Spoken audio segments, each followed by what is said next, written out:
Joe Hobika, what in the hell are you thinking? Joe has announced that he is running for Utica City School Board. I've had a lot of people ask me that. Have you been following along on the New Hartford School Board issue? That's been a lot of fun. If you listen to the show, it's hard not to. You're absolutely right, it is. You're absolutely right. I was examining Bob Knoll's contract agreement yesterday. Let me ask you. I'm sure with your brilliant legal mind. You'd be amazed, Joe. I found several words in there. The case crackers. All right. Okay. I'll let you. I'll let you get away with that. No. I will tell you. I've been through a few employment agreements in my day, and actually, yes, you have, Bill. And actually, one that I signed was against your advice, and wish I'd never signed that. Well, you know. Mm-hmm. It's okay. You were paying him for legal advice, and you ignored him? I didn't listen. There were a lot of hidden words in that contract, Joe. Got to the point you were just like somebody else in this world. Couldn't get a lawyer to represent you. Ooh, that is interesting. How nobody wants to represent him in this case. Yeah, I got to tell you something. The problem is here. If we can talk about President Trump. I wouldn't want to go on board. It'd be the last. I mean, obviously, if he were to call me and say, "Hey, Bill, want to join my team?" I probably would say yes. You would do it in a second. Yeah, I would say yes. However, it's the worst job in the world because it always ends ugly with people like attacking you and your credibility just going right down the tubes. I think it's hard because he's a lightning rod, and then when you work for that person, you end up catching quite a bit of the lightning yourself. You do, yeah.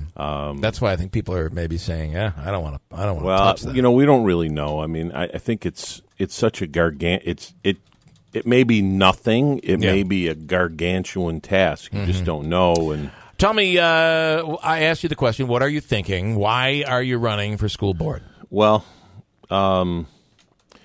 you know, as my father passed away back in December, you know, we were having discussions prior to that, and and he said, it's time maybe for you to try to help the community in a different way. Why don't you think about running for school board? And then, I mean, we've had discussions over the years about his experiences while he was on the school board and what he learned. Yeah. And your dad was on Utica School Board. Yeah, he was president. He was on there for like 25 years. But so, I thought, well, okay, let me take a shot. I mean, I've been at various levels of government, so and I really have an interest in making kids' lives better. And I've done it just privately, so I thought, well, maybe it's time for me to step up and try to help. It's nonpartisan, which I like, and the focus is on kids. So, which really, I really believe in your press release, it talks about how if we really want to make this community a better place, it really has to start with kids and education, right?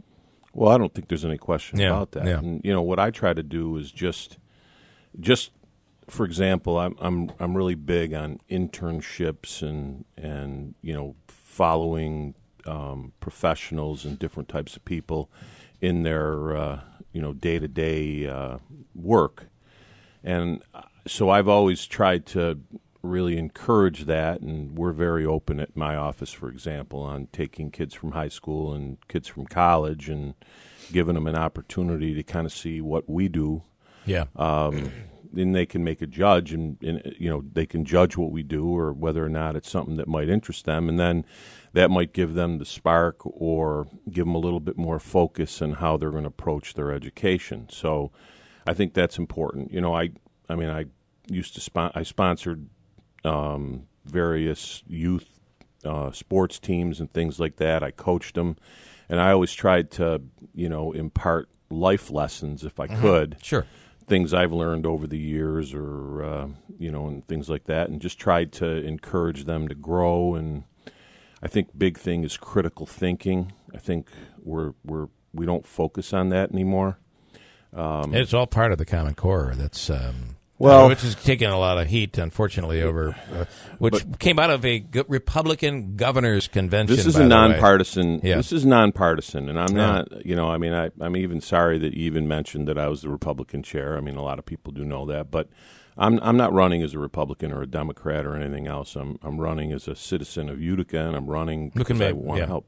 It's interesting too that a lot of people, when they run for the Board of Education, they do not understand what they're running for. And I think the fact that your father has done this, a lot of these grandiose ideas. I'm going to go in there and I'm going to go to the school and I'm going to get these teachers on the right. That's not your role.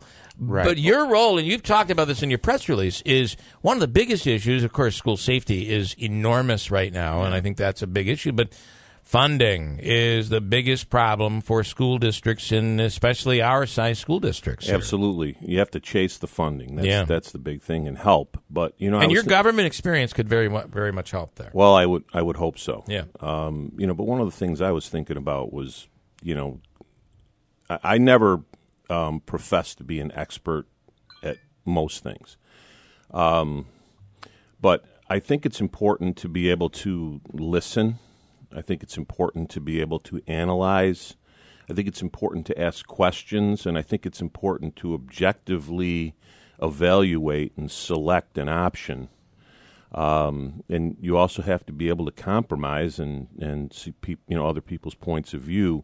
So I think that's one of the things I think that I will bring, to the position if elected. So I'm really hoping to have the opportunity to, help the community, and I'm interested in what people have to say. When I used to run my meetings, as the Republican chair, I always felt that everybody had an opportunity to voice their position, whether or not that position prevailed was up to the majority, but for the most part, I think most people that attend my meetings as committee people never felt disenfranchised, never felt like what they were saying wasn't, they didn't have the opportunity to say it, and then they didn't have the opportunity to try to persuade people to their point of view. So you have 4 points. Andrew was had in his news story. Number 1 is school safety. School safety.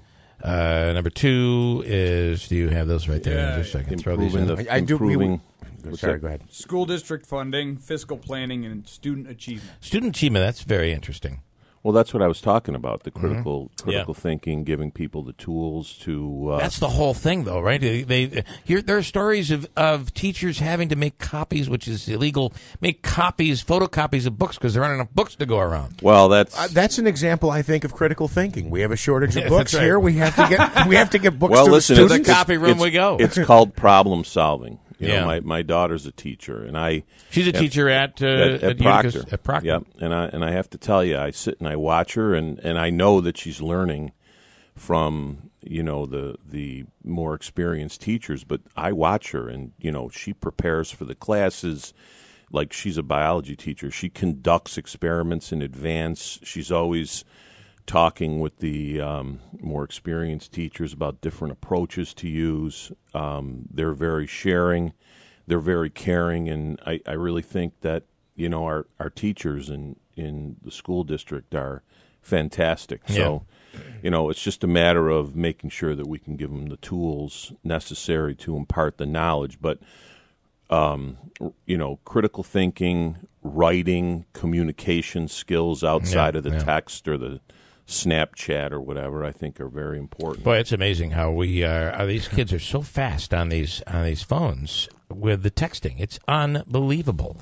And you go into a restaurant today, and it is crazy when you see everybody sitting at the table typing away on their phones. We're all guilty of it. It's not just kids. But it's just interesting because I'll, say to someone, did you, place a call to that person? And they'll say, because that's what I would do. Right? Right. And I texted them. No, I texted them. I'm like, what's the effect of that? Yeah. So I just think we need to keep moving forward, but we do need to make sure that we focus on some of the important skills of the past. So. All right, very. Did you have something? Well, no, I was just going to say, a lot of people are, saying, "Oh, Joe, what are you thinking? Why do you want that headache?" But if it wasn't hard, it wouldn't be worth doing, right? That's what I say.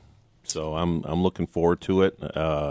like I said, if I get elected, I'm looking forward to doing the work, and I will do the work. So. All right, Joe, we appreciate it.